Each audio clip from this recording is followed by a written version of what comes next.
ఈరోజు మనం టీబీ మరి టీబీకి సంబంధించిన లక్షణాల గురించి మాట్లాడుకుందాం. ప్రపంచంలో ఉన్న టీబీలో 25% drug sensitive TB, 35% drug resistant TB ఇండియాలో ఉంది. రోజుకి ఇండియాలో టీబీ 30,000 మంది డిటెక్ట్ అయితే అందులో రోజుకు 4,000 మంది టీబీతో చనిపోతుంది. దీన్ని బట్టి మనం అర్థం చేసుకోవచ్చు ఇండియాలో టీబీ ఎంత కామన్ ఉందని.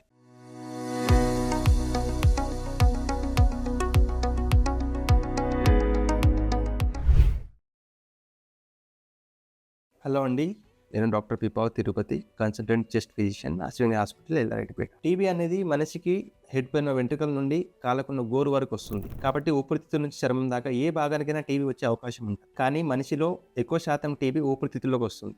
అలాగే ఊపిరితిత్తులతో పాటు మెదడు, వెన్నుపూస, genital tract, liver, kidney, extra pulmonary TB అంటాం అనమాట. అంటే ఊపిరితిత్తులు కాకుండా వేరే భాగాలకు వస్తే దాన్ని ఎక్స్ట్రా పల్మనరీ టీబీ అంటాం. సో ఈరోజు మనం ఊపిరితిత్తుల టీబీ గురించి మాట్లాడుకుందాం. ఊపిరితిత్తుల టీబీ లక్షణాలు ఏంటంటే మనిషికి 2 వారాల నుంచి దగ్గు తెమడ రావడం, బరువు తగ్గిపోవడం, జ్వరం రావడం, సాయంత్రం పూట జ్వరం రావడం, అలాగే దగ్గినప్పుడు రక్తం పడడం. ఈ లక్షణాలు యంగ్ వయసులో ఉంటాయి. కానీ ఏజ్ పేషెంట్స్, ఓల్డ్ పేషెంట్స్ కానీ, సీకేడీ పేషెంట్స్ అంటే డయాలసిస్ చేసుకుంటున్న పేషెంట్స్ కానీ, చిన్న పిల్లలు కానీ, హెచ్ఐవి పేషెంట్స్ కానీ వీళ్ళతో ఇమ్యూనిటీ తక్కువ ఉండడం వల్ల టీబీ లక్షణాలు పర్ఫెక్ట్గా యంగ్ పేషెంట్లో వచ్చే టీబీ లక్షణాలు ఈ పేషెంట్ కనబడకపోవచ్చు. కాబట్టి ఈ పేషెంట్లో టీబీలో ఏ సిమ్టమ్స్ ఉన్నా లేదా టీబీ సిమ్టమ్స్ కొన్నిసార్లు లేకపోయినా టీబీ డాక్టర్ దగ్గరికి వెళ్ళి చెక్ చేయించుకొని స్క్రీనింగ్ చేయించుకుంటే మంచిది. ఎందుకంటే వీళ్ళలో టీబీ వచ్చే అవకాశాలు చాలా ఎక్కువ ఉంటాయి. కాబట్టి ప్లస్ టీబీని మనం ఎలా నిర్ధారణ చేసుకోవచ్చు. టీబీని మనము తెమడ పరీక్ష చేయించుకోవడం ద్వారా అన్ని గవర్నమెంట్ ఇన్స్టిట్యూట్లో ఉంటుంది, లేదా సిటీ స్కాన్ కానీ బ్రాంకోస్కోపీ అనే టెస్ట్ ద్వారా మనం టీబీని నిర్ధారణ చేసుకోవచ్చు. బ్రాంకోస్కోపీ అనే టెస్ట్ ద్వారా టీబీని మనము ఆల్మోస్ట్ 80-90% నిర్ధారణ చేసుకోవచ్చు. ఎందుకంటే కొంతమంది పేషెంట్లో తెమడ రాదు, లక్షణాలు సరిగ్గా కనబడవు, ఎక్స్లో మామూలు న్యూమోనియాలా కనిపిస్తుంది.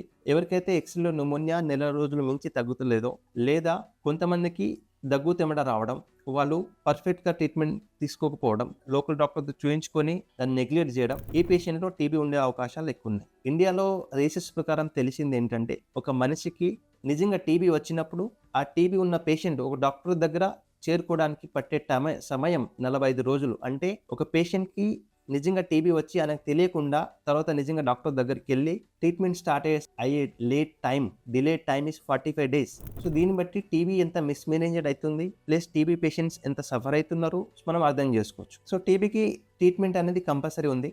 టీబీని సెంట్రల్ గవర్నమెంట్ చాలా సపోర్ట్ చేస్తుంది. టీబీ అనేది చాలా సాధారణమైన రోగం. టీబీని మనం ట్రీట్మెంట్ తీసుకొని 100% ఇంప్రూవ్ చేయొచ్చు. టీబీ అనేది అంటువ్యాధి, అంత మాత్రాన అది నయం అవ్వదని కాదు. టీబీ అనేది 100% నయం అవుతుంది. కానీ దాన్ని మనం కంపల్సరీ 6 months ట్రీట్మెంట్ తీసుకోవాలి. 6 month treatment is course for drug sensitive TB. అలాగే drug resistant TB course 2 years. So చాలామంది పేషెంట్లు టీబీ ఫెయిల్యూర్ ట్రీట్మెంట్ అవుతుంది. ఎందుకంటే 6 months కోర్స్ తీసుకోవడం చాలా కష్టం. టీబీ మెడిసిన్ వల్ల పేషెంట్స్కి కిడ్నీ, లివర్ పైన ఎఫెక్ట్ ఉండడం వల్ల జాండీస్ రావడం కానీ, కిడ్నీలు పాడవడం కానీ జరుగుతుంది.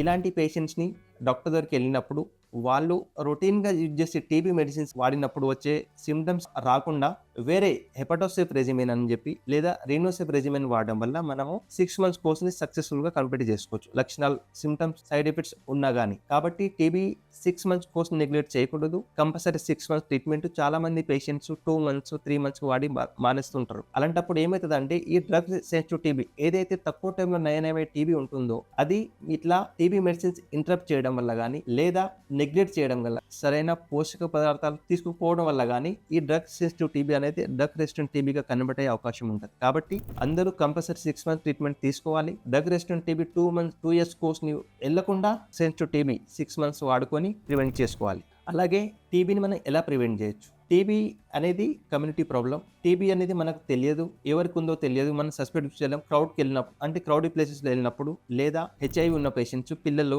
ఓల్డ్ ఏజ్ పేషెంట్స్ వీళ్ళు చాలా జాగ్రత్తగా ఉండాలి. వీళ్ళు టీబీన బారిన పడే అవకాశాలు చాలా ఎక్కువ ఉన్నాయి. కాబట్టి మనము బయటికి వెళ్ళినప్పుడు క్రౌడ్ ప్లేస్లో క్లాత్ మాస్క్ పెట్టుకోవడం కానీ, లేదా మంచి పోషకాహార పదార్థాలు తీసుకోవడం కానీ, లేదా old age patients, HIV patients, paediatric patients, CKD patients at least 3 months ఒకసారి స్క్రీనింగ్ చేసుకోవడం. అంటే తెమడ పరీక్ష లేదా దగ్గు, తెమడ, చిన్న ఇలాంటి ప్రాబ్లం డౌట్ ఉన్నా కానీ వెంటనే డాక్టర్ దగ్గర సంప్రదించి టెస్టులు చేయించుకోవడం కానీ చేసుకోవాలి. ఇలా మనం టీబీని ప్రివెంట్ చేయొచ్చు. Thank you.